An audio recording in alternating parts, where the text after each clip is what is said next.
क्या पुतिन का घमंड टूटने वाला है? क्या महाशक्ति रूस के पास अब अपनी गाड़ियों में डालने के लिए पेट्रोल भी नहीं बचा?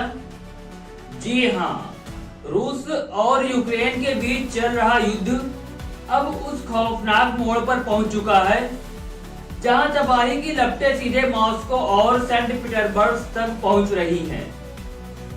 यूक्रेन के आत्मघाती ड्रोन्स ने रूस के भीतर घुसकर वो कोहराम मचाया है जिसने पुतिन की सेना के होश उड़ा दिए थे। आज की इस विशेष रिपोर्ट में हम आपको बताएंगे कि कैसे यूक्रेन के घातक ड्रोन हमलों के बाद पूरे रूस में पेट्रोल का भयंकर हाहाकार मच गया है।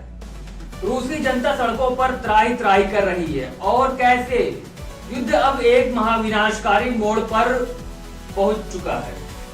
दोस्तों, आज की इस विशेष रिपोर्ट में अंत तक बने रहिएगा। चलिए शुरू करते हैं। शुरुआत करते हैं यूक्रेन से आ रही इस वक्त की सबसे बड़ी और दर्दनाक खबर के साथ। रूस ने यूक्रेन के रिहायशी इलाकों को निशाना बनाकर एक बार फिर अपनी बर्बरता दिखाई है। उत्तर पूर्वी यूक्रेन के सुमी शहर में शनिवार रात रूस ने एक के बाद एक 6 गाइडेड मिसाइल बरसाए। इस भीषण हमले में एक 5 साल की मासूम बच्ची और उसकी मां की मौके पर ही मौत हो गई। रेस्क्यू टीम ने उन्हें बचाने की लाख कोशिशें की लेकिन वे नाकाम रही। सिर्फ सुमी ही नहीं दोस्तों, बल्कि खेरासान, डिनीप्रो, ओडेसा और जप्रोसिया जैसे बड़े शहर भी रूसी मिसाइलों से दहल उठे हैं। इस ताबड़तोड़ हमले में 40 से ज्यादा आम नागरिक गंभीर रूप से घायल हुए हैं। खेरासान में एक बड़े पोल्ट्री फार्म को भी मलबे में तब्दील कर दिया गया। लेकिन रुकिए दोस्तों, यूक्रेन अब सिर्फ मार खा नहीं रहा है बल्कि रूस के कलेजे को चीरते हुए पलटवार कर रहा है। शनिवार की सुबह रूस के लेनिनग्राड क्षेत्र में स्थित एक बड़े पोर्ट पर आसमान से मौत बनकर यूक्रेन के ड्रोन गिरे हैं। देखते ही देखते पूरा इलाका आग के शोलों में तब्दील हो गया।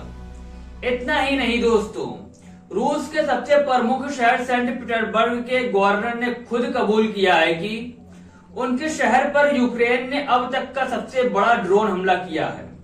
वहां के एक विशाल ऑयल टर्मिनल को यूक्रेन ने जलाकर राख कर दिया। और इस हमले का असर क्या हुआ? सीधे मॉस्को की सड़कों पर यूक्रेन ने रूस के एनर्जी सोर्स यानी ऊर्जा ठिकानों पर चोट की है, जिससे पूरे रूस में पेट्रोल की भयंकर किल्लत हो गई है।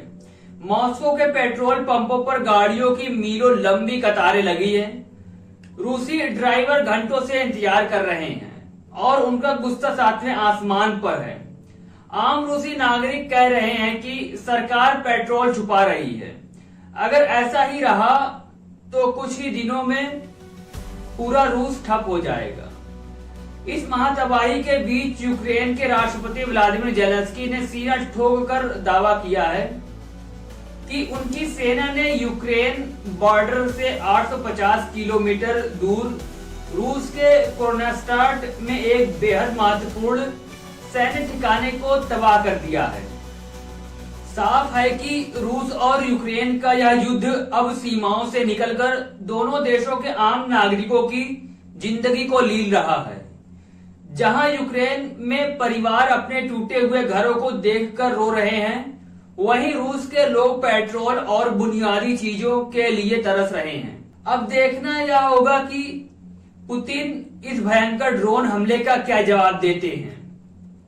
इस महायुद्ध से जुड़ी हर बड़ी अपडेट के लिए देखते रहिए हमारे चैनल। अगर आपको हमारे ये एनालिसिस पसंद आए तो वीडियो को लाइक कीजिएगा, शेयर कीजिएगा दोस्तों के साथ और हमारे चैनल को सब्सक्राइब करना बिल्कुल भी ना भूलिएगा। मिलते हैं ऐसे किसी दूसरे अपडेट में, तब तक के लिए जय हिंद, वंदे मातरम।